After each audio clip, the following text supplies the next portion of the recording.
Hi, everyone. Welcome to the SIR Integrated Interventional Radiology and Diagnostic Radiology Program Director panel for the year 2021. My name is Varun. I'm the current chair of the SIR Medical Student Council. And with me is Lynden, who is the education chair of the SIR Medical Student Council. And we both are very excited to host an amazing panel of program directors to give you insight into the wealth of advice that they have on the IR application process. So here are our panelists, and I'm going to go one at a time. So first we have Dr. Navuluri, who isn't here right now, but should be joining shortly. To introduce him, he is the program director at the University of Chicago for the Interventional Radiology Residency, and as well is the director of the Interventional Radiology Clinic at the University of Chicago. Next, we have Dr. Kaufman, who is the associate program director of the IR Residency at the University of Utah. Next, we have Dr. Shamimi-Noori, who is the program director of the integrated IR and the independent IR residencies at the University of Pennsylvania. And she also serves as the associate program director of the diagnostic radiology residency there as well. And finally, we have Dr. Adamo, who is the program director of the interventional radiology residency programs at Thomas Jefferson University. So you can see we have a very great panel, and we're very excited to hear from all of you guys. So just a quick note before we jump right into it, this webinar will be covering advice for medical students of all years, so not just fourth years, but as well focusing on some topics that are relevant to the virtual application cycle, which this is the second year where the application cycle is completely virtual. And the topics also aren't completely comprehensive. They've been carefully selected just to make sure that we have enough time to dedicate to audience Q&A. If we talk about all the different topics related to the application cycle, we could be here for hours. And then also we highly encourage you to utilize the questions tab or the chat to ask questions during the webinar. And me and Lynden will be monitoring this during the webinar. And most of it will be asked after all the slides and all the topics that we have set are covered. And finally, the webinar will be recorded and will be posted on the SIR YouTube channel in the coming days. So one more point of business before we jump into the panel. I have a quick poll just to see our audience. So that should work. So yeah, just to see what year in medical school everyone is. So maybe that could help us tailor what topics that we will spend more time on. I'm guessing that we're going to have majority MS4s, but just to confirm. Okay, it looks like 90% of you guys voted, and we have about 50% MS4s, 25% MS3s, and the remainder MS2s and MS1s, which is awesome. Great spread. So I close that, and I will reshare my screen. Okay. All right, so we are going to jump right into it with a big question of why IR. And the first three bullet points are the ones that we'll cover first. So this is for Dr. Navuluri first, but since he's not here, we'll move on to Dr. Kaufman first to answer the very first question. So the prompts are, if you were to share one thing with medical students considering medical students that are considering IR, what would that be? And then what are the most compelling reasons that you've heard the applicants say that they are interested in IR? And are there any concerning or red flag reasons that an applicant says that they are interested in IR in your experience? All right, so do you want me to answer all three or just start with the first one? You can feel free to answer any of them. I'm sure all of them will be covered by all the panelists. Perfect. So I think the most important thing is now that the IR residency is kind of separated out, make sure it's what you really want to do, right? We all love it. We think it's amazing. We think everyone should love it. But you'll see kind of as the programs have transitioned, a lot of people used to think they wanted to go into IR and it was kind of a hot thing. But when I was in my class, there were 10 residents. And when we all started, 6 of us wanted to do IR, and I'm the only one that really did it. So I think the biggest thing is get experience, right? So make sure that you love it when you're exhausted and you're on call and you're still excited to go in, because if you're not excited as a med student to go in, when you've been doing it for 20 years, you're really not going to be excited. But it's an amazing specialty, but make sure that you know what it really entails, because more similar to surgery, but still very different, and very different from diagnostic radiology. And I think that kind of dovetails into the concerning and red flag reasons for an IR for an applicant applying. I think that one of the most concerning things that we see is when people have this kind of whole big personal statement about why they want to do IR, and they A, don't have any IR letters of recommendation, B, haven't rotated on IR, and so this is all from like 1 or 2 days on their DR rotation, right? Or all their letters are saying that they want to do DR, and they're telling us that they're applying into IR. So I think kind of going into it, just my biggest advice is A, make sure it's what you want to do, because it's amazing and we all love it, but not everyone does. And then make sure that your application really kind of shows that and shows that you have exposure to IR. It's okay to have transitioned and, you know, thought that you wanted to do ENT or GI, right? And then you found IR, but make sure that you have experience in IR before applying. Yeah, that's a very great answer. Thank you so much, Dr. Kaufman. Dr. Shamimi, do you have anything to add to that? I mean, I agree with everything Dr. Kaufman said. IR, generally people are people who want to be part of a team, like working with lots of people. So just to differentiate IR, DR, a lot of jobs. So after the majority of jobs that are going to be out there are going to be combination jobs. So you're going to end up mostly doing both diagnostic and interventional radiology. It's more on the rare side where it's 100% IR job. And so I think that's one thing to be aware of. I think the other thing is that the big difference between those who are passionate about diagnostics and those that are passionate about intervention. What are some of the differences? One is the teamwork. I mean, there are diagnostic radiologists who definitely work in a team, but in IR, we are always working with a team. So you're always surrounded by people, you always have a role, and you're working not only with your team in IR, but other physicians. So I'm very close to a lot of surgeons and oncologists, hepatologists. So it's very team oriented. So that is something that someone who enjoys that would kind of go that. It's also hand-eye coordination kind of things, like you like that kind of doing things. It is following patients over time is another thing. Sometimes it's acute, like you see them and then you see them in acute times, and I have patients I've seen for 5 years or so as well. So those are kind of the things you really need to understand what the field is and how that fits with you. And everyone has a slightly different reason for why they want to go into interventional radiology and what draws them to it. And that's what the beauty of it is. So whatever your passion is, that's what you take, and that's how you form and make the specialty even better. So some people love academics, love teaching, and they can see that in IR, and they love the teaching of it and the technology moving forward, and that's what they go into. Some people love the AI of it, like the actual technology part that I don't understand, but people love, and that's what they're passionate about. That's what they go for. Some people love certain disease processes, and that's what they go for. So it's kind of figuring out what your passion is, and if that is in IR. So there's not one right reason to do IR. There's not one wrong reason to do IR. It's just like, is this for me? Is this what I want to do? And I do think a lot of people have thought about doing a surgical subspecialty or surgery and found IR that way. And again, we're all trying in the society to bring IR earlier on into medical school so that people see that as well when they see surgery as well, because it does have a lot of similarities. So hopefully that answered some of the questions. Definitely.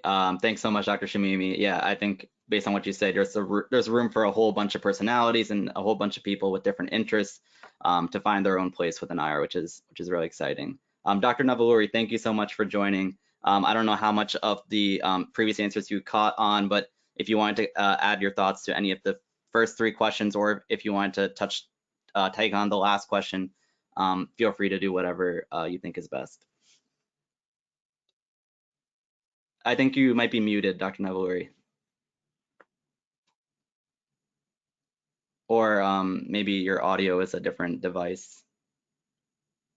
I think if you look on the panel on the right-hand side. No. I think I'm unmuted now. Can you hear me? There you go. Okay. Yes. So first off, I apologize for showing up a little bit late. I confused Eastern and Central times here. So, but to answer, I guess, some of the questions kind of quickly to catch up with everyone. If there's one thing I would share with medical students, I probably would say, don't be discouraged by diagnostic radiology. I know sometimes that can be an issue about going into IR, is that you're afraid of sitting in the dark room for a couple of years and reading films, and it's certainly not as exciting as perhaps maybe doing surgery or medicine. But I would certainly reassure everyone that diagnostic radiology, while I'm certainly an interventionalist, it's not nearly as mundane or boring as it might seem to be as a medical student. Because looking over someone's shoulder is it can be pretty bad. It's not very fun as an M4, but it's a lot more fun when you're the one controlling the mouse and scrolling through the images. As far as compelling reasons, I'll just say that sometimes having personal anecdotes can be really great. Not everyone's going to have that, but if you do happen to have like a personal anecdote about maybe a family member or someone who's involved in IR, that's always good. Red flags, I would just add that anything that maybe indicates you're not really well informed about IR is kind of a red flag. So sometimes, you kind of watch out for people who maybe have read too many articles and don't really have maybe perhaps a hands-on experience with IR. So don't be too grandiose in terms of some of your descriptions. And as far as recommending to students if it's the right field for them, just shadow and rotate. And I guess I would say don't always just focus on maybe the what sometimes I hear my residents call like the hot cases or like the most interesting ones. You want to see if you can enjoy the more basic stuff as well. So don't just focus on the more glamorous things that we do. Yeah, and I know I'm not part of this panel, Varun, but at least this question. But I just wanted to add two things. One of the red flags that always strikes me when interviewing applicants is when they apply to IR because it's like surgery light. I can guarantee that we're in the hospital just as much as surgeons. We're working just as hard. And as a former surgery resident, the irony is not lost on me when on a Sunday, a surgeon is calling me in to do a procedure and they're at home. So if applicants, as Dr. Navuluri said, don't really have a great understanding of what IR is, that is often a red flag for me, because it is as much surgery as surgery. And as Dr. Shamimi said, I think any experience where you've had a great team experience, it doesn't have to be sports, it could be music, it could be acting, it could be any of those things, where you really like that dynamic teamwork, being around people, and being a part of that team, and as the IR, really that team leader. And I think that's really important and a really nice, compelling reason why to go into IR. Thank you so much, Dr. Adamo, for jumping in. Those are very good insights to hear, and thank you, Dr. Navuluri, as well. So for the sake of time, we're just gonna go to the next topic, which is moving into the assessment of applicants. And this is, I guess, more applicable to the first MS1s, MS2s, and MS3s who are kind of in their preclinical years. They're, learning all the foundations of medicine. So they're, at that point, they're concerned with the preclinical grades. We'll talk about boards later. But from the preclinical years and also the third year clerkships, which of these measures would you say hold the most weight when assessing potential IR residency candidates? So including preclinical grades, which goes along with AOA as well as clinical grades, or is it more of the evaluation comments? And then are there specific clerkships that are more important to you than others? And then a follow-up question is, what advice you have for students who are interested in IR but are disappointed in any of their metrics in any of these? So Dr. Adamo, we can jump right back to you. Sure. So as you alluded to, I think preclinical grades and AOA kind of go a little hand in hand. They're certainly related. I think doing well and excelling at anything that you do is incredibly important, and incredibly important to show through your application. For me, personally, preclinical grades, most of the time, I don't even look at them. I focus on the clinical clerkships and evaluations, and particularly the core clinical clerkships of internal medicine, surgery, and some of the surgical subspecialties. I think those are important. I think going back to what we talked about a little earlier, evaluations on those core rotations and really looking to see, number one, superlative comments from those evaluations. I really think that when people put in, top 5% of medical students I ever worked with, or comments such as that, it really sort of shines through an application. And teamwork. Can that resident or a medical student applicant function as part of a team? And I think a lot of that will go hand in hand with doing well in a clerkship. And then any part of one's application where one might be disappointed in their performance, their score, I think that the most important thing is that, number one, the applicant had self-reflected, they own it, they understand that they may have not done their best, let's say a lower step 1 score, but they tried and showed improvement on their step 2 score. Anything where the applicant shows maturity, insight, and responsibility, where they've accepted maybe a less than ideal score or grade, but really showed that extra effort to improve upon it the next time around, and really succeed further on. That to me says almost more than somebody who's gotten straight honors and didn't really have to work that hard. Thank you so much, Dr. Adamo. That's really helpful advice, especially for those especially for that last prompt of people that might be disappointed in one of their metrics, to try and make that up and show their work ethic and passion in other ways. So we can move to Dr. Navuluri. Do you have anything to add to Dr. Adamo's answer? I think I would probably echo a lot of his comments. I mean, I don't look at the preclinical grades either. I go through so many applications. It's just not very efficient, and I don't really think it reflects how good of a doctor someone's going to be. AOA, I sort of look at it, but not really. The problem is that not every medical school has an AOA chapter, so that makes it a little bit difficult to go across the board.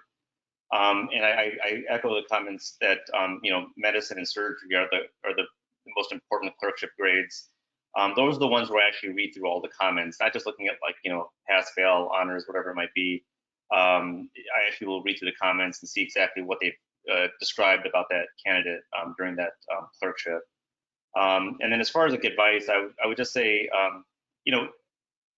you will always, unfortunately, in most people, I guess we'll say not everyone, but most people will encounter hiccups in their careers. Things are never going to turn out as well as you hope. And the best thing you can do is just kind of keep looking forward. I know it's a little bit cliche in some ways to say that, but I think the worst thing you can do is to perseverate over maybe things that you didn't accomplish in the past or didn't do as well as you hoped to. And I don't want to be too negative or go in this direction, but I also want to make sure people don't get too obsessed with matching into a particular specialty. And unfortunately, given the numbers, there's going to be people perhaps maybe on this call who are not going to match into IR, and I hope everyone does. I genuinely do, but I don't want you to think it's the end of the world at the same time. So try your best, move forward, but keep your chin up. Thank you, Dr. Navuluri. I think it's important to hear, definitely. Dr. Kaufman, do you have anything to add to Dr. Adamo, Dr. Navuluri's answers? Yeah, I mean, I agree with everything that they've said. I think the one thing that I would add, I mean, I kind of skim through the preclinical grades. Really the core clerkships are what matters, and that's what'll really kind of pull you up, especially the comments.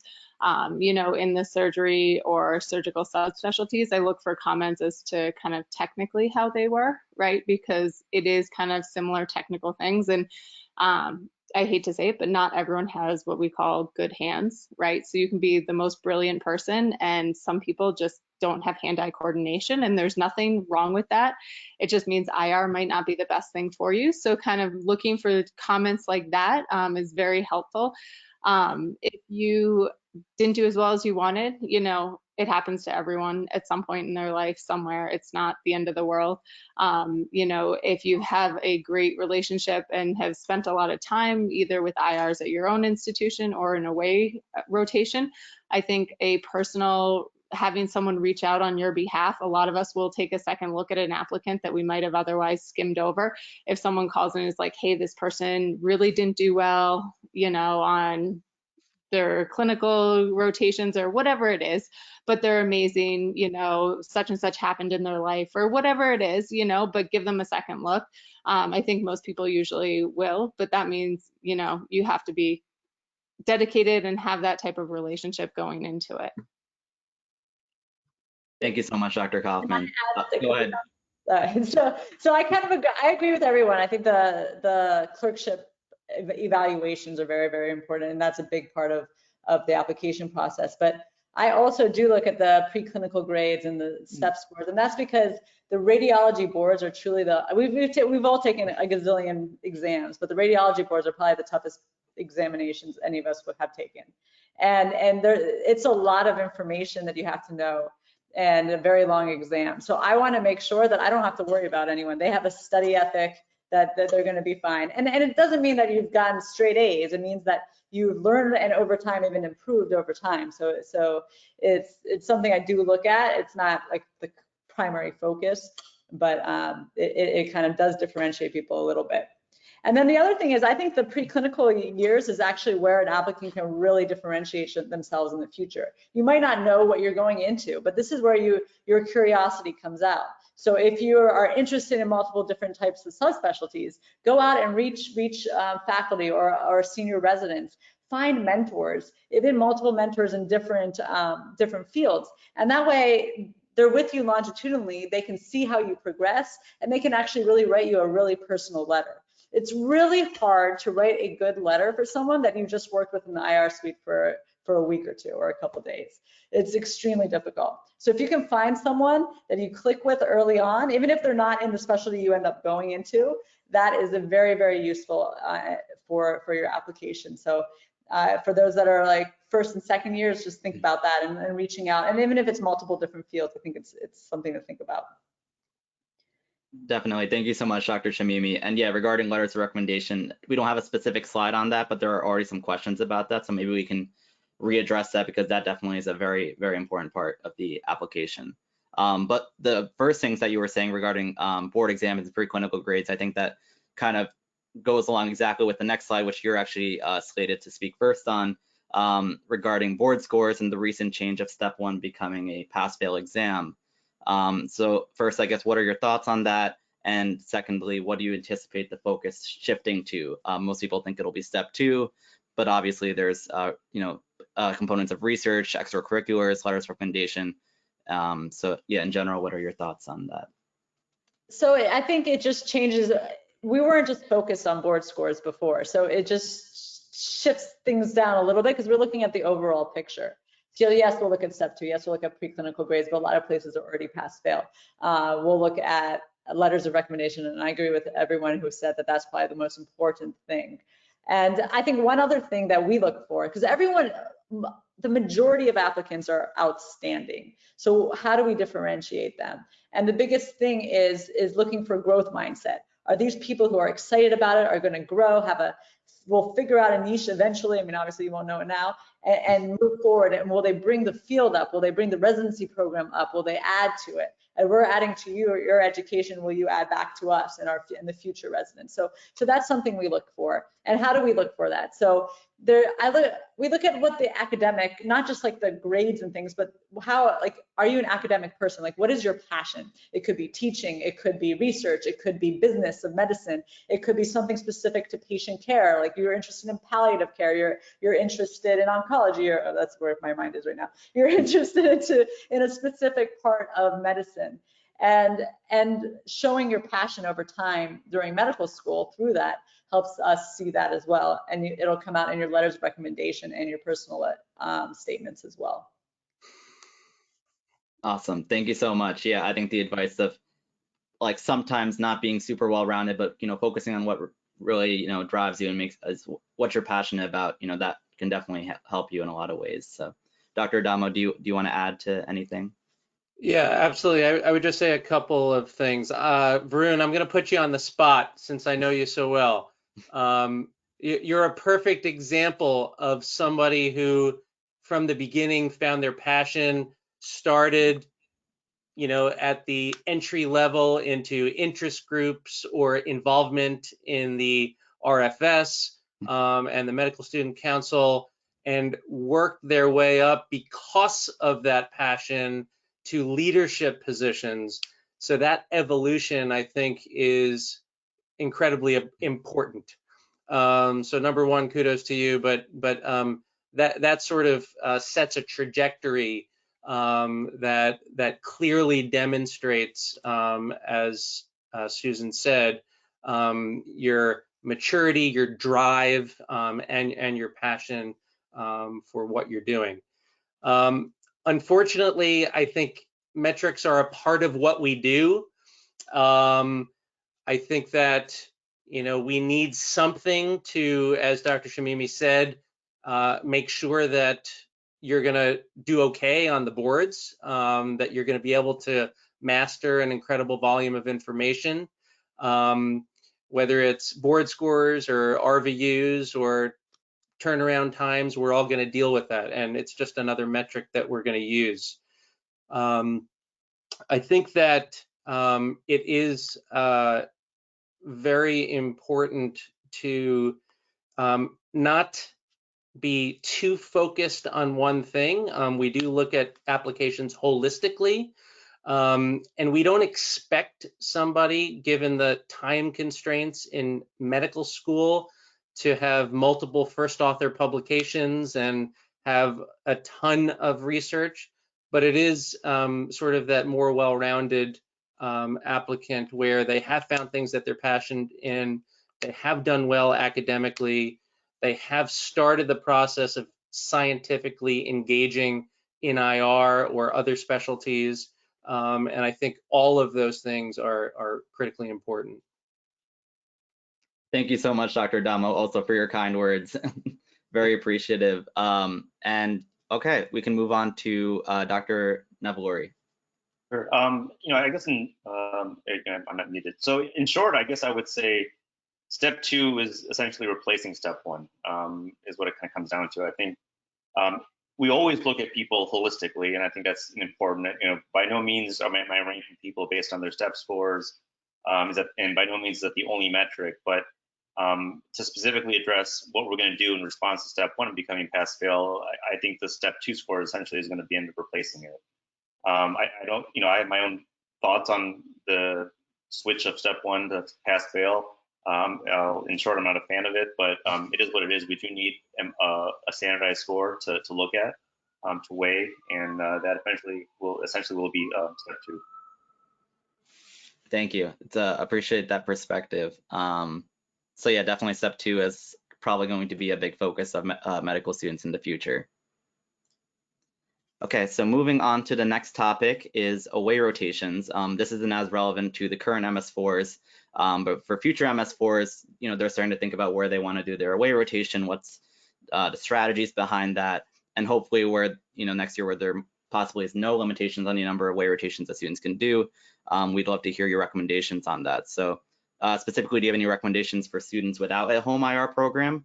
So they can't do a home rotation, and specifically students that are interested in a specific geographic region or specific program, whether they should do a away rotation there.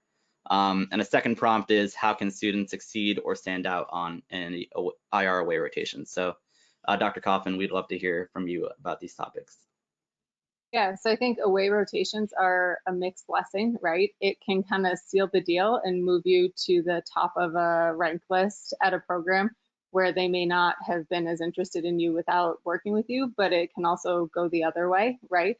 And if they don't like working with you, even if you get an interview, you are not going to end up matching there, right? Because it's really, you have to think of it, it's kind of cliche, but it really is a month-long interview, right? And so they'll see you when you're tired, they'll see you on call, they'll see you in small cases, big cases, interacting with staff. So it's no longer just kind of a one day where you have to hold it together, right? It's a whole month. And that can be amazing. And we've all had experiences where we had someone rotate and we're like, oh my gosh, like what can we do to get this person to match with us, right? Like this person is incredible. And then you have people where you're like, okay, like, thank you, glad you were here, right? So it's really a mixed blessing. I think if you don't have a home program, my recommendation would be do it early, right? So you can get an IR letter of recommendation.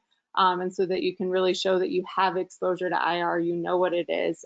You know, we kind of talked about that earlier, how important that is in your application.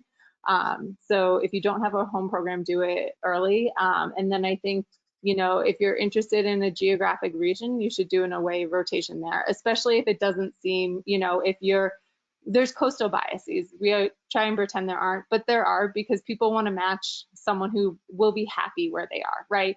So like in Utah, if we see someone that was at, you know, Tufts and then Dartmouth and their whole family's in, you know, New England, we're like, why Utah, right? So if they spend a month with us and we realize like, oh, this person's a huge mountain biker and skier and loves the fact that we have a whole research section to our radiology department, and that's why they want to come here, that's going to make a big difference versus looking at someone, and we'll still interview people, but when we go to rank them, if we don't really know why they want to be there, you'll kind of think twice. And it's not meant to be a negative bias, it's meant to get people in a program that will be happy there, right? Which is ideally what you want, because happy people do better. So I think definitely, you know, go where you think you want to do your residency. Awesome. Thank you so much, Dr. Kaufman. I think one thing you said earlier, I think is a big takeaway for students without home IR program is the away rotation is very important for them, not only to get an in out of program, but also just to get that letter of recommendation. I think it's good advice to also do it early so that, you know, the letter writers have plenty of time to get that in. So we can move to Dr. Shamimi. Do you have anything to add? I think you're muted, Dr. Shamimi. Thank you. So I agree with everything that Dr. Kaufman said. I think aways are great. And if you don't have a home program, then definitely like if you have extra time to go shadow in your first, second, third years, do that. I mean, anytime, any program. And then if you're going to do aways, which I really highly recommend it, definitely do your home program first, really get an understanding of everything, and then pick a program that you really want to go to try to do an away.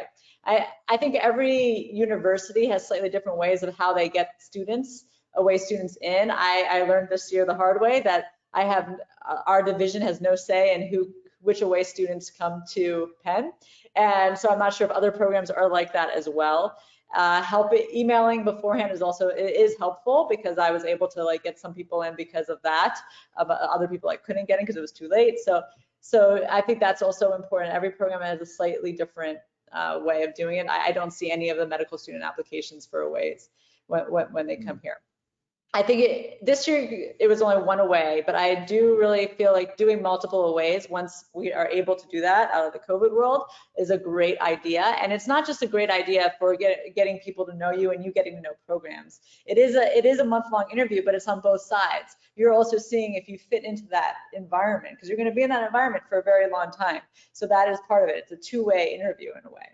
And so not only is it good for applications, but it's actually a lifelong networking thing. So IR is a very small world, and people I have interacted with from medical student on who have been in my life through IR, I still interact with. My attendings from medical school and IR, I still interact with.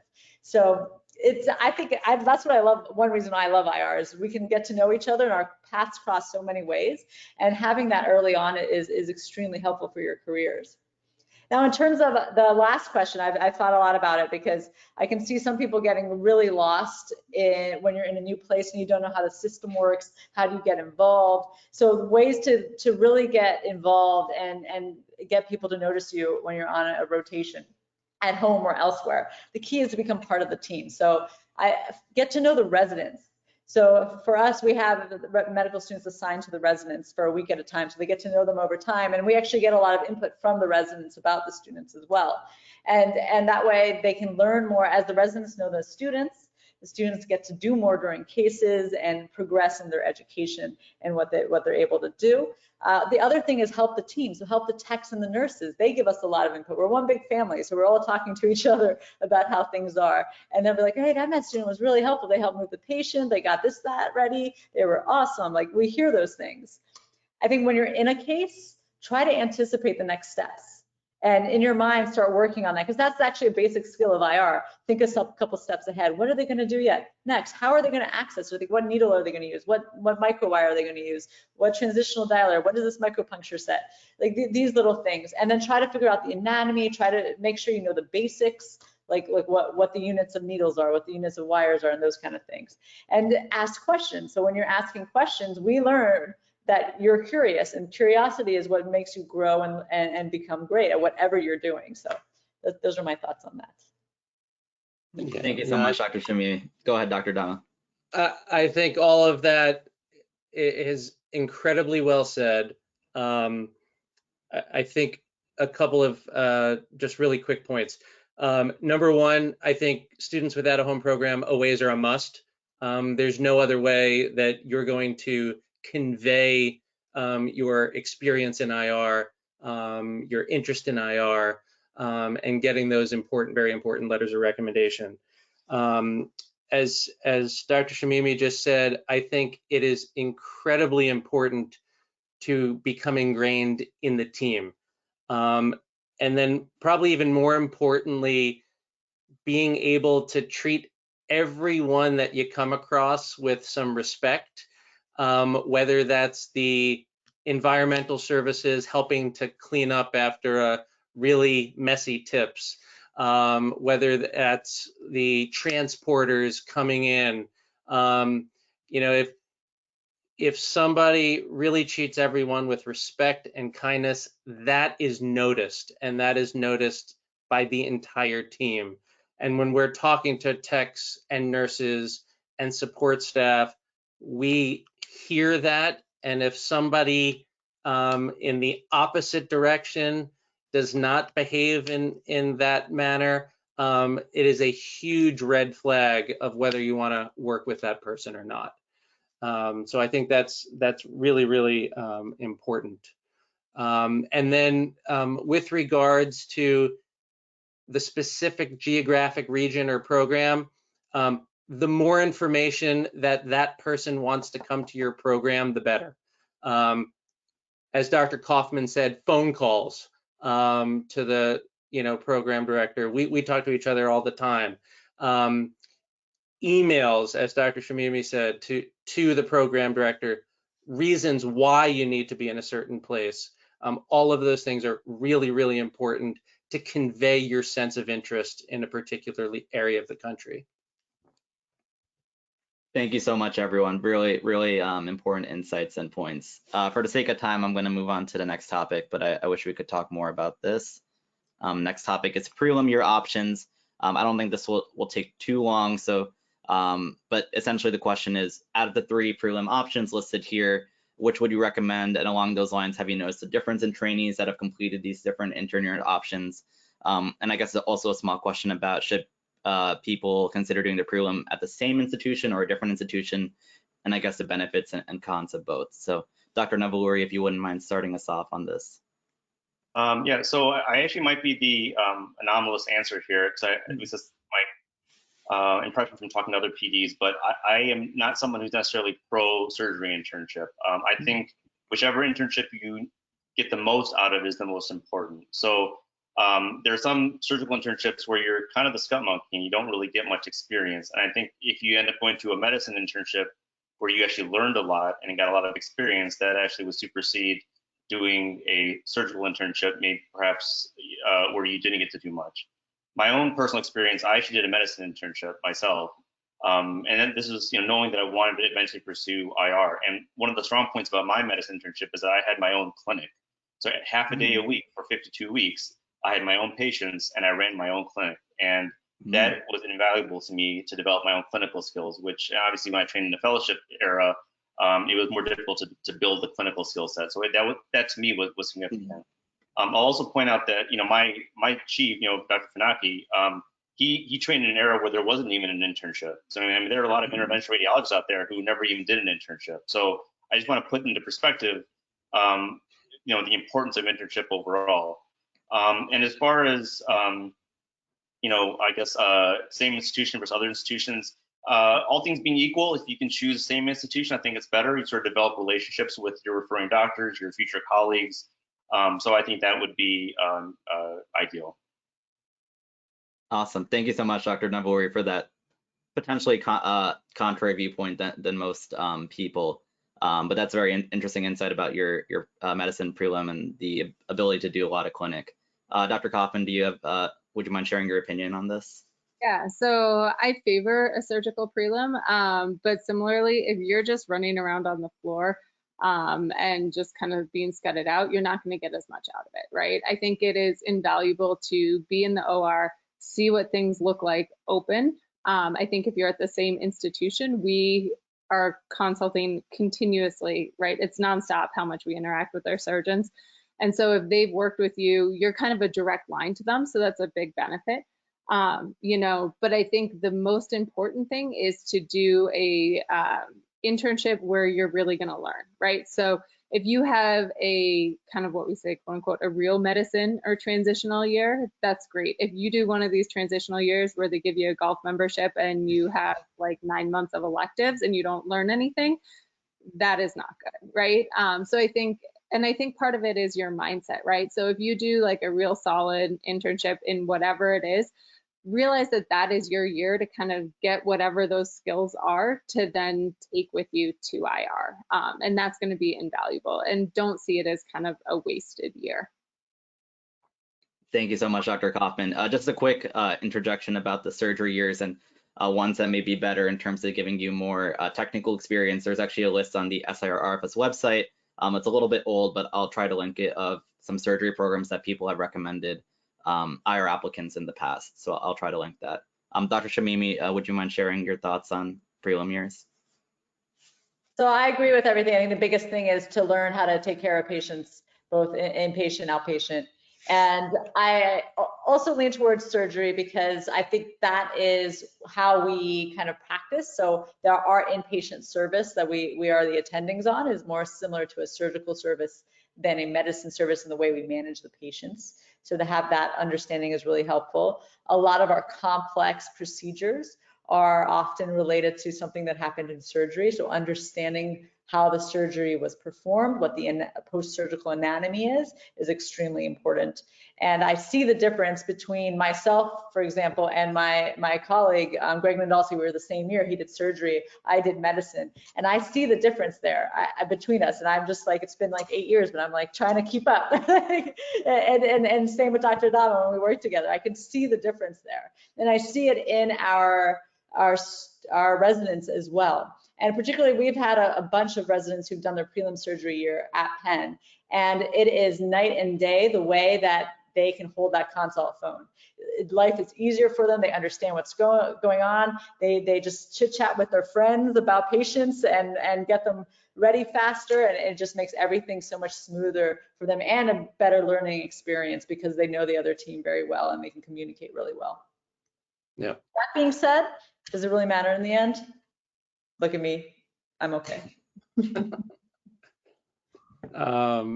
Yeah, I would agree with everything that everyone said. I would also put a plug in for doing the internship at your home institution. You're going to develop lifelong colleagues. You're going to be talking to these colleagues for the next 6 years. You're going to learn the medical system. You're going to learn the EMR. Your life is going to be a heck of a lot easier, and you only have to move once. So it's probably a lot cheaper in the end too. Awesome. Thank you so much, everyone. Again, for the sake of time, I wish we could spend more time. I don't know if other programs do this, but the surgery prelim selection committee always emails me and asks me our rank list because they want to know who to, because they love our residents. So I don't know if other places do that too. So if you're nervous about like whether you get in or not, just email the people and say, hey, I really want to come here to both programs. And that's really helpful. Some of our programs also have a linkage program. I know the surgery program director incredibly well, and she always tells me, Robert, if they're good enough for IR, they're good enough for me. And often our IR surgical interns perform the best at even better than the categorical general surgery interns. So there are lots of opportunities to, cross-link with surgery. Thank you so much for sharing that. I think that's very helpful for all the current applicants and future applicants. So yeah, we will move on to the next topic, which is going into now the virtual application season. So this is maybe a little too late for the current class, but for the future classes, how would you recommend students learn about residency programs to apply to? And I guess this is especially relevant if the virtual application season continues in future years, which was a slide about later. And specifically, how would you recommend students identify programs that may be a good fit in terms of personality and competitiveness? The second prompt is, given the virtual nature of interviews, how would you advise that applicants, after going on an interview, assess it whether a residency program is a good fit for them when you don't have the in-person experience of walking around the facilities, meeting people in person? And as a result, is your program taking any measures to give students that in-person feel in other ways, virtual tours, resident meet and greets, et cetera? So Dr. Adamo, we'd love to start with you. Yeah, so this is really tough. I think the pandemic has thrown everybody for a loop. It's not all bad. I think there have been some really positive things moving into the virtual space. I think a couple of things. I think most programs have spent considerable time and resources developing a virtual platform, including videos which are on websites. I think going to the websites, learning as much as you can about the program is, going to happen in the beginning anyway. I think the residency programs are really, it comes down to two things: the people and the place. You want to make sure that you're comfortable in the city of the program of your choice, living there. I would suggest even visiting it. If you're thinking about applying and potentially committing the next 6 years of your life to a place.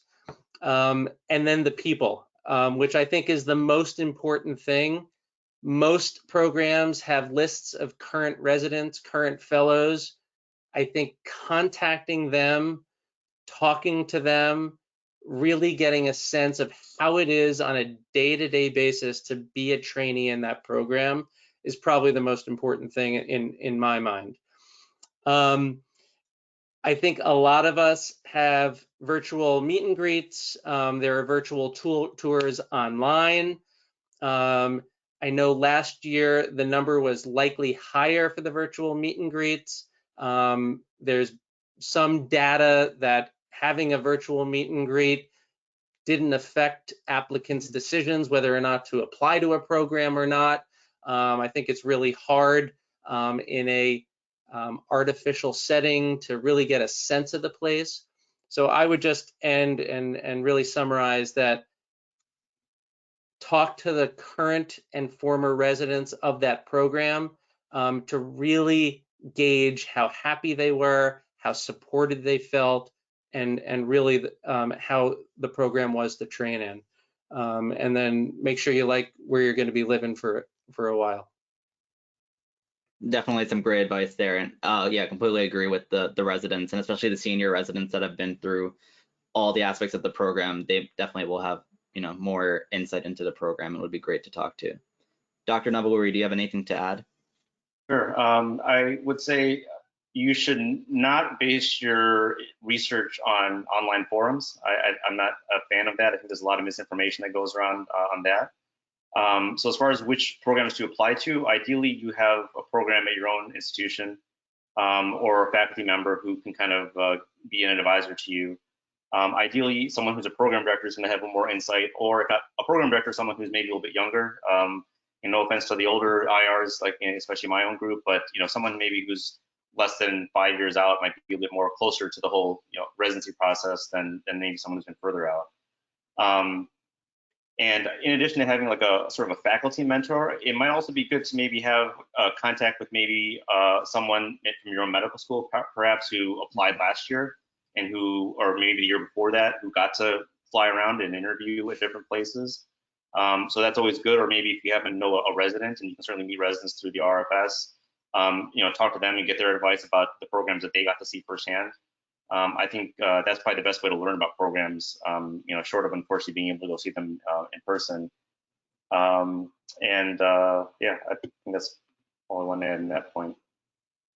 Yeah, very, very great advice, Dr. Navuluri. I think specifically also if you know students from 2 years ago who did away rotations at multiple places, I think those are also good students to talk to because they spent a whole month there. Definitely will have a lot of information. Dr. Kaufman, do you have anything to add about this topic? No, I mean, I agree with everything you guys said. The only thing I'd say is just use all your resources, right? IR is a small world. The application site pool is small, right? Even though it feels like probably 1 million people are applying to IR. But talk to people, right? If you say, hey, I'm really interested in this program, and you get to know someone else, or there's someone else that's applying, they may have a friend that's there. Just use your resources, because if you actually talk to people that you know or have been there, you'll get kind of more of the real scoop. It's the same thing for us as it is for you guys. Like, we meet you for a half a day over Zoom. It's hard, right? Is it the right fit? Is it not? And it goes both ways. So, it's great you get to save a lot of money, but you also kind of miss out on that aspect. So I would definitely, whether it's junior faculty, program directors, other medical students or residents, just use everyone that you can to get as much information. I would also second, I think the online forums, there's a lot of misinformation that goes around there and kind of gets propagated. So just, read it if you want, but just be careful with what you believe and what you don't like everything online, right? Dr. Google. Yeah.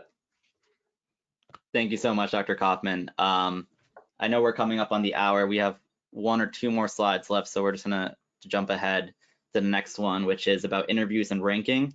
So the first point is about what are good and bad reasons for an applicant to contact a program. And I think we alluded to some of this a little bit earlier, but specifically contacting them before interview invitations go out, after interview invitations go out, and the after interview invitations is kind of alluding to a letter of intent.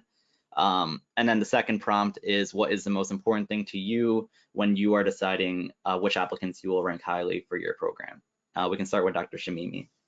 So in terms of contacting, we get a gazillion emails. So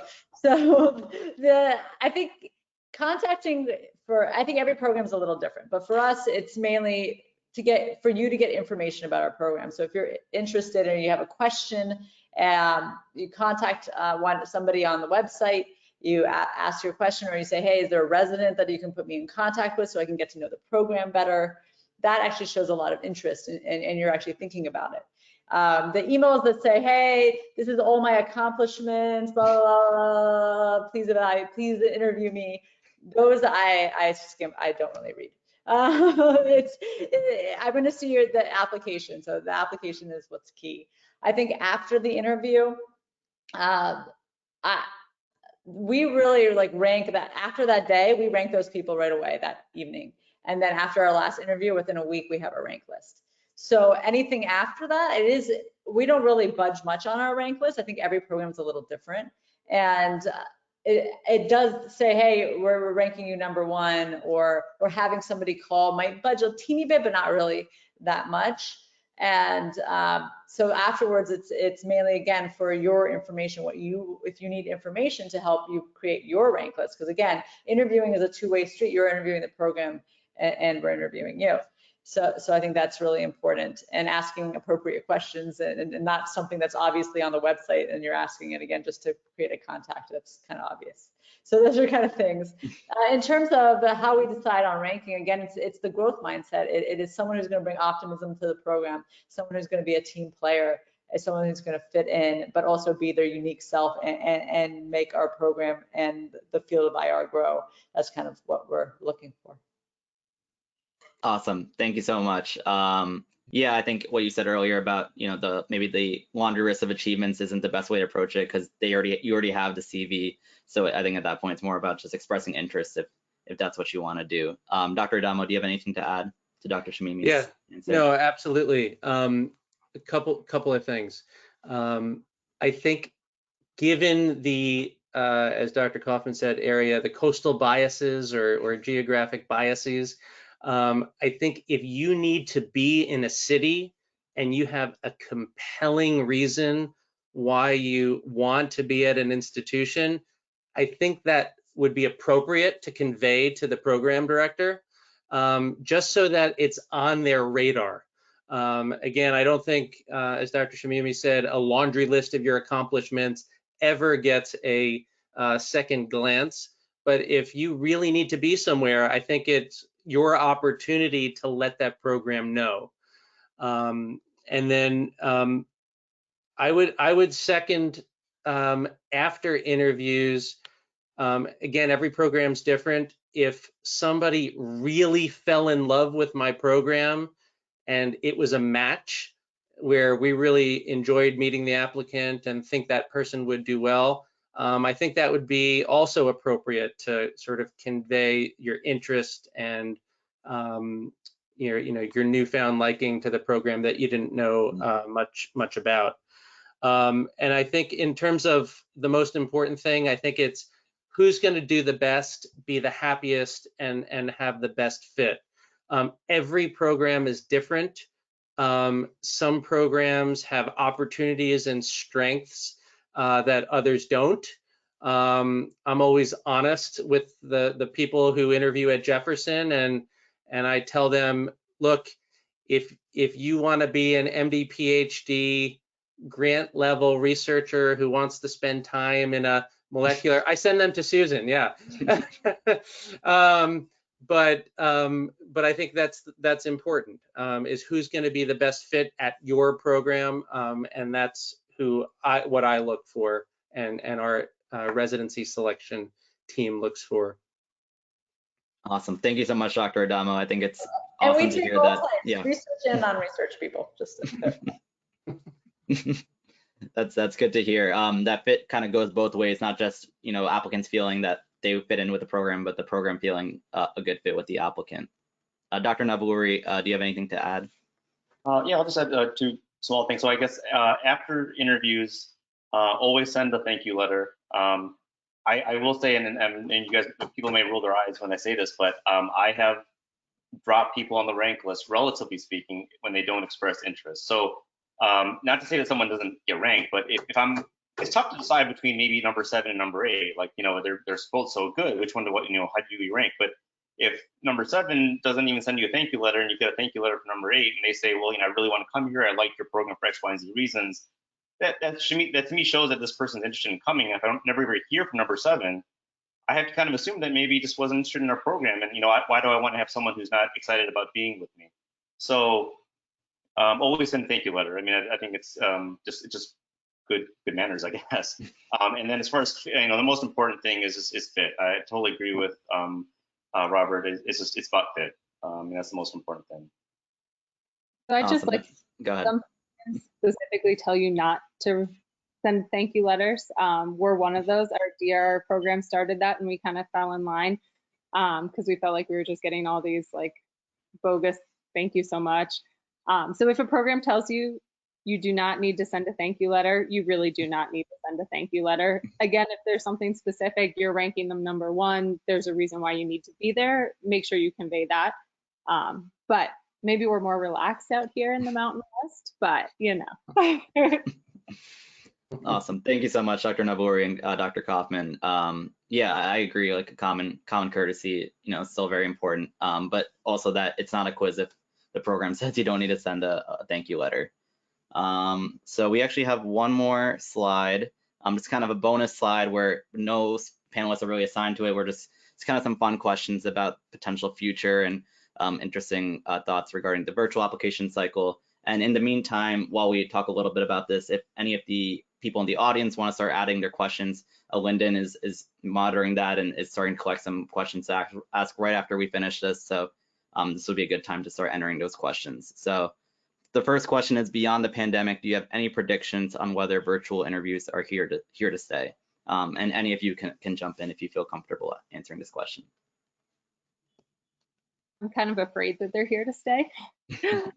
I think it's, you know, there are a lot of benefits to it. Financially, it's great. You know, it's pretty brutal to ask medical students that don't have incomes to fly all over the country for 6 weeks, right, and stay in hotels.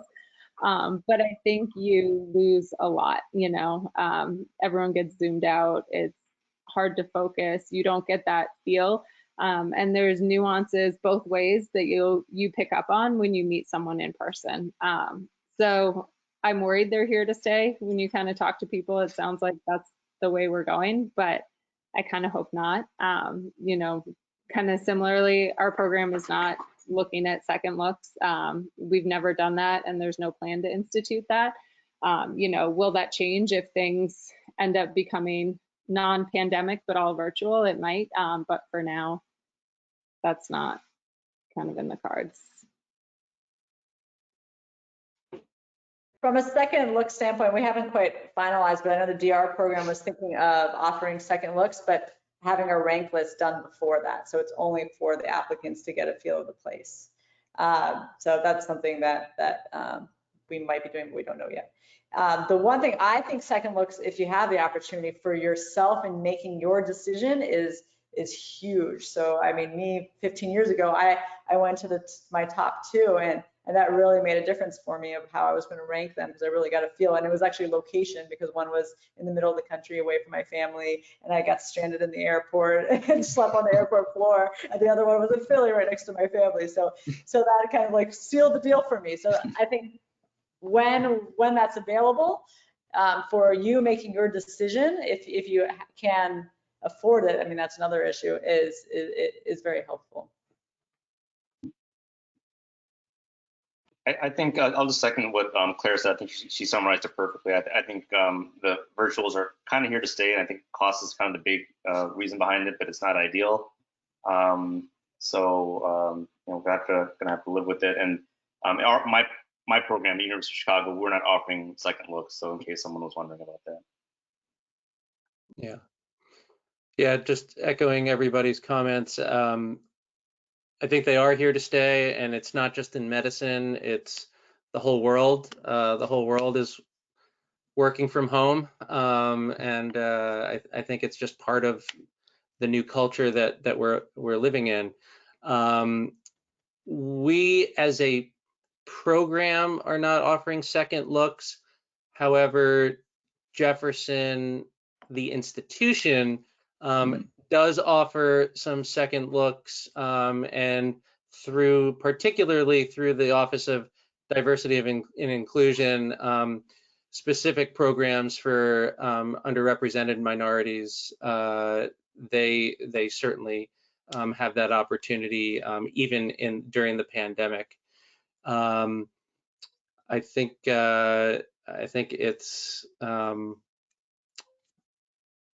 it's just the new world that we live in, and it's something that we're all going to have to, especially for those of us who aren't that old yet but feel old, we're going to have to get used to, because it's I think it's here to stay. Awesome. Thank you so much to all of you for sharing your insights, also specifically about what your program is considering.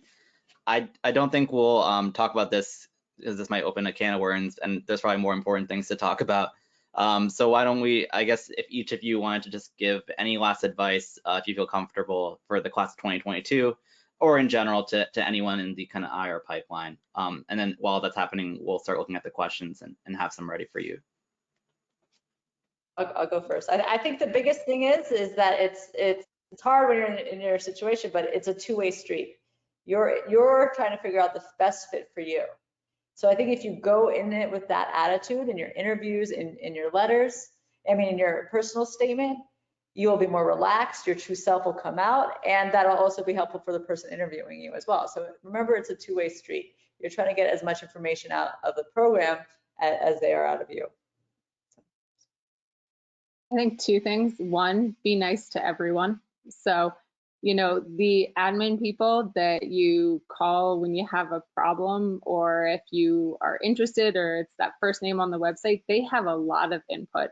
And if you are really rude to someone, even if you don't realize who they are, you'll drop way down. You know, that's the few people that we haven't ranked. It's because of interpersonal issues where one of our program coordinators or manager or someone in the front office has been like, hey, this happened, watch out, right? So I think, I'm sorry, Claire, I think that's because you can't hide the truth for very long, and those same rude people are going to be the ones who aren't going to report their duty hours or log their cases, and when your admin calls, they're going to give them attitude, and it's a problem. it's a foresight into trouble, right? Yeah.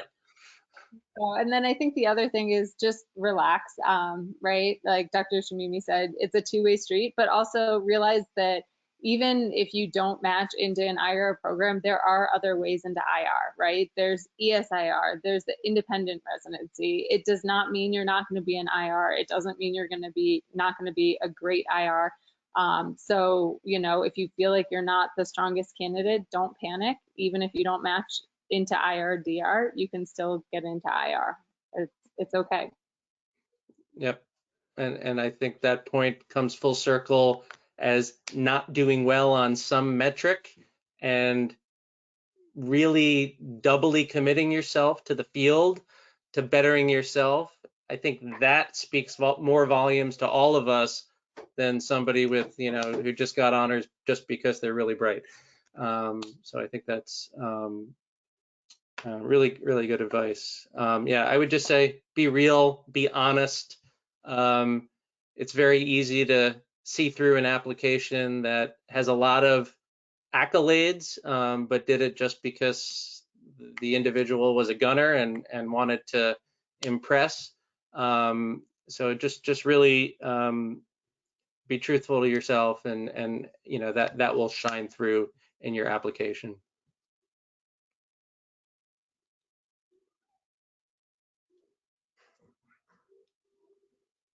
Dr. Navuluri, do you have any final advice, or do you want to move to the questions? We can move into questions. I mean, I guess just to reiterate, you know, I don't want people to get overly worked up about, you know, matching. I mean, God knows, I don't think I would match in this climate nowadays. I mean, things were a lot different when I was applying. Just so I don't want anyone ever to feel bad. You know, there's always multiple routes, as Claire mentioned. So keep your chin up. Thank you. I think that's a good way to end the topics that we have. So in terms of questions, I'll pass it to Lynden if he has any ready. Thanks, Varun. I just wanted to echo what Varun has been saying throughout this whole meeting and panel. And thank you guys for all the advice and opinions that you've had. I think this is one of the most valuable resources for really students of all years applying to IR or DR. And we're doing pretty well on time as well. But we have a lot of questions, and a lot of them were kind of similar in nature, so I'll try to group them together when possible. The first question, I guess Varun kind of alluded to earlier on, but do programs have any preference for letters of recs? How many IR letters, DR letters, clinical versus surgery, IM or other specialties? And then because COVID has been such an obstacle this year, people have been limited in their access to IR rotations like we discussed. Does a letter from a rotation that's mostly run as an observership, is that any use?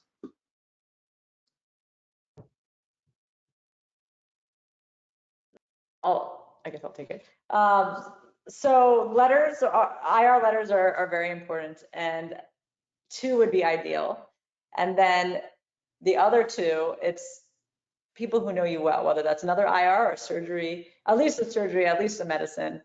But you want someone who's going to actually know you and not somebody you just rotated with for a couple of weeks and they kind of just saw you a couple hours a day.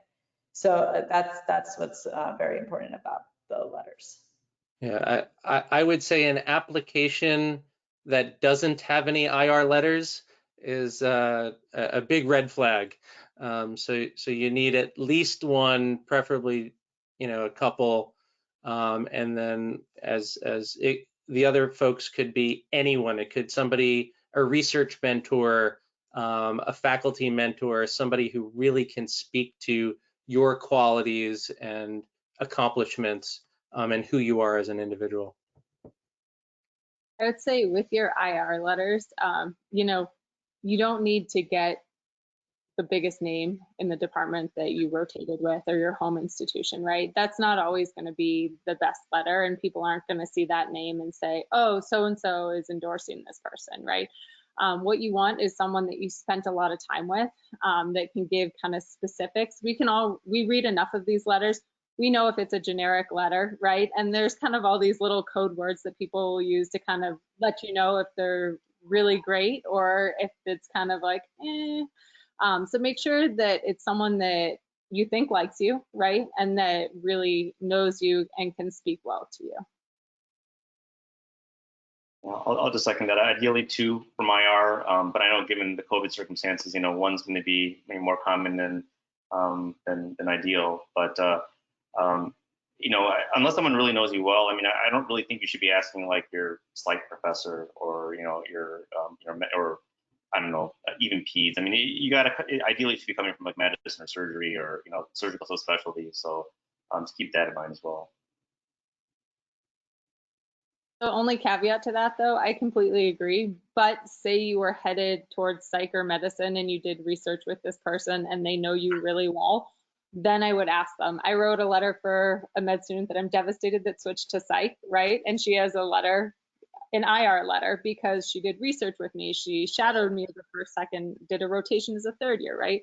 So that's the kind of, if you have that type of an interaction with someone and they come from a specialty which is unusual, I would do that. But otherwise, I agree. You want it from kind of a core real rotation.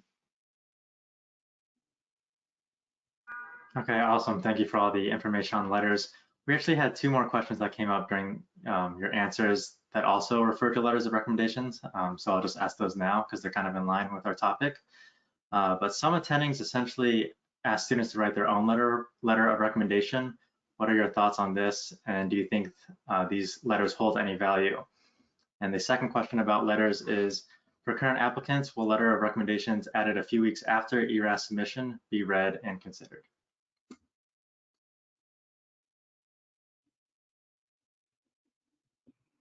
I guess I'll jump into it. I don't know of anybody who's been asked to write their own letter of recommendation, although I would guess that a student writing their own letter probably doesn't know the format and how to write it. And I'm gonna guess that they're never gonna end up writing it as well as someone who's written letters before. So I would think it'd be pretty transparent that it's not really genuine, I suppose. But I suppose, I don't know, I guess you know, I hate to say it, but I guess if you can get away with it, I suppose why not, I suppose. But I have to imagine it's gonna be easy to see through. So I wouldn't recommend that. And I'm sorry, what was the second part of the question you asked? It was writing your own letter and then if your letters are submitted a couple of weeks after you submit your ERAS application, will those be read as well? Oh yeah, we read everything and we get submitted afterwards. Although I will say that I'm pretty good about reading things within the first 1 or 2 weeks after ERAS opens, which is this Wednesday, I think. So, you know, if you're too far late, then we may already have submitted or sent out invitations. So sooner than better, for sure. I would try to get everything done before the deadline. I think if you submit late, like if you're a late switch to IR, or you know, whatever it may be, if there are programs that you're really interested, I would recommend reaching out to them, because some people read them and send out invites within the first week, 10 days. You know, some people are really quick about the turnaround, and they may not kind of look at that application even though we get notified. So if you are late, I would recommend potentially reaching out. Yep. I have a slightly different opinion on being asked. I mean, I've never asked people to write a letter of recommendation for residency for like meetings and stuff. I do, but not for that. But I think I was asked to write a letter of recommendation for my residency application. And it puts you in an awkward position. So you can't go back and be like, no, you write it to the attending. So I think if that's the case, I also think it's a huge honor. That person is saying, hey, you're awesome. You write your letter and I'm going to edit it. So I think if you're put in that position, it will, you kind of have to do it, or you can't be like, hey, I don't want your letter. I don't know if you have a choice. Actually, I don't know how ERAS works, to pick a different letter or not. I mean, if you do, that might be, but ask somebody else as well. but just don't feel too awkward about that. And they probably, I hope they would edit the letter as well. So just want to put that out. Awesome. Thank you all for touching on that very important topic of letters, which I know we obviously skipped in the slides. Looking at the questions, there seems to be another category of questions that relates to DO applicants and Img applicants and any specific recommendations that you have, especially regarding predetermined screening measures that your programs may have, or just in general, any advice on how to succeed in the IR match as a Img or DO. I know they're two different populations. I think it's an uphill challenge, to be honest. I think doing away rotations for these students can be incredibly helpful to get your foot in the door. I know we've had several away rotators from PCOM locally by us, and they actually don't have a home rotation or home IR department. But we've had some great people rotate through our department who probably wouldn't have had that opportunity. So I think if those folks can find some way to do aways, get their foot in the door, it's incredibly helpful.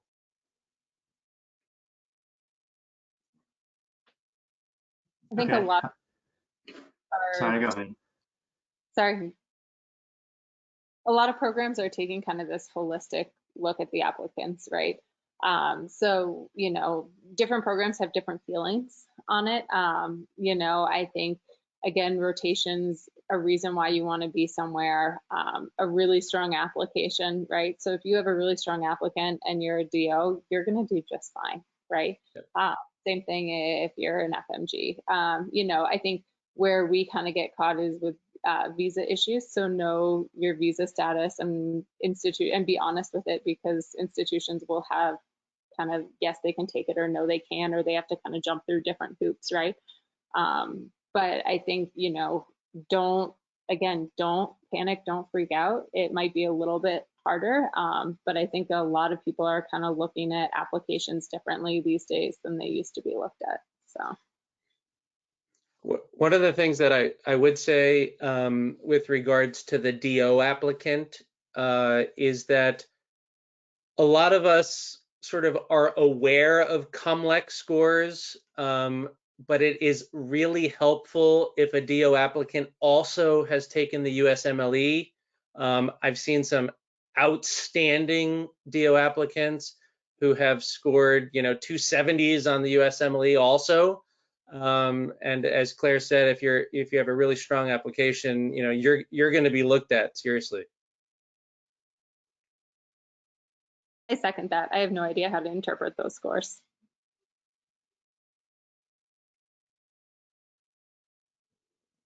Okay, thank you for your responses on that topic. It kind of goes back with the theme that has been kind of recurring about holistic review of applicants, and that's definitely very reassuring to hear. Along with increasing your odds of matching, someone had asked a question regarding how important is research to an application. If someone is not interested in research but loves medicine nonetheless, is it honest to say that to a program director?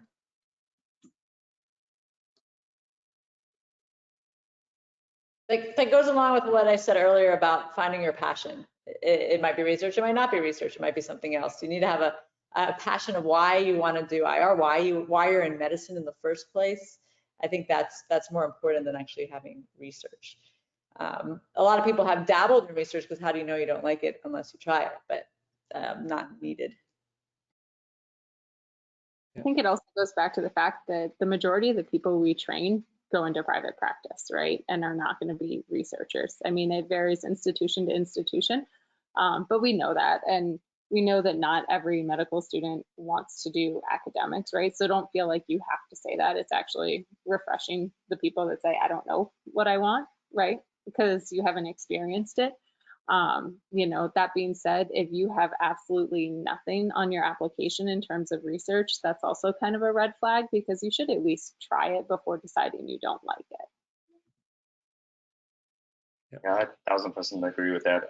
It's okay to say you're not a researcher at heart, but I definitely think that it's, I don't know, it doesn't look too good if you haven't even tried, a little bit. So just keep that in mind. And part of why that's important, and we're saying like, oh, most people don't even do research as a career, it's because research is part of what we do. It's what the data we're reading, understanding that is really important. You need to have some basic understanding of research in order to be a lifelong learner in whatever career you pick. Yep.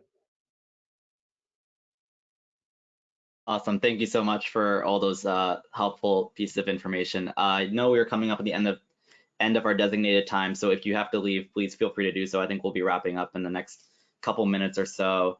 I'm going to look if there's any other potential questions that would be good to ask. Regarding away rotations, what are your thoughts on away rotations after the ERS deadline has been submitted? Is there any benefit to doing that?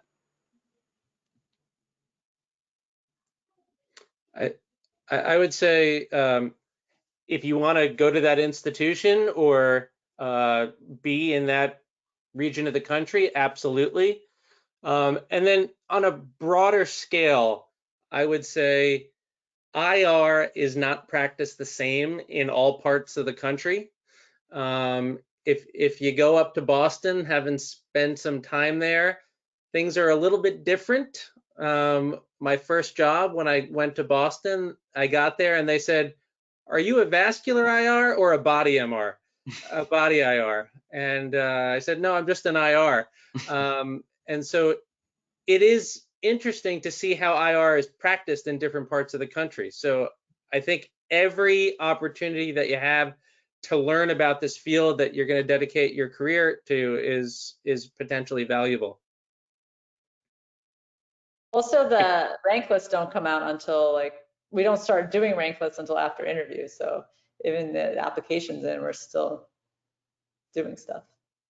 And I think, I don't know if other programs are like this, but if we know that someone's going to be rotating with us, right, and we've already kind of had that one pass look at them, or our medical student coordinator has, we will interview them because we know that they may be amazing, even if, they otherwise wouldn't be at the top of our interview list, right? Because we'll get time to spend with them. And what if they're amazing and then we didn't even interview them, right? So keep that in mind as well. Yeah, I'm not sure really I understand the question, because I don't see what the downside of ever doing a rotation is at all, right? I mean, I guess if your goal is it going to help your application, it's certainly possible that, I don't look at your transcript and see that you got an honors or pass or whatever in your IR clerkship. So, but if your goal is to learn, which should be ideally number one, and secondly, perhaps to audition, why not? I think there specifically are some concerns of students that, after applications are submitted, that they're going to get interview invites, and there may be the perception that they'll be on their phone at times during the rotation. That may give them a poor look. I think that's maybe what this person is asking. If anyone has any additional insight about that. If that's the case, I mean, if someone's rotating during the interview season, I would always give them the benefit of the doubt. So that's not a concern. At least, I guess, speaking for me, I would never hold that against anybody. Just let the program know that it's, hey, this is interview season, so I may have to take a phone call, or hey, I can't come in today because I have to do a virtual interview. I mean, all these programs are educational places who are doing the virtual interviews themselves, so they'd be completely understanding. That's really great to hear. Yeah. Awesome. I think that's all the questions that we have, so we can wrap things up. But yeah, I just wanted to thank all of our amazing panelists. It's been a great hour and a half. But again, really appreciate you taking your time in the precious evening hours to spend time with us, and especially for the MS4 applicants just starting to embark on this process. Huge thank you to Lynden for being behind the scenes and helping me co-moderate this panel. And thank you to everyone who joined. And if you want to rewatch any portions of this event, it will be recorded and will be posted on the SIR RFS YouTube channel within the coming days. So thank you again to all of our panelists and the audience. Great, Varun. Nice job. Great job moderating. Thank you so much. Thanks for having us. We'll do great. Have a good night, everyone.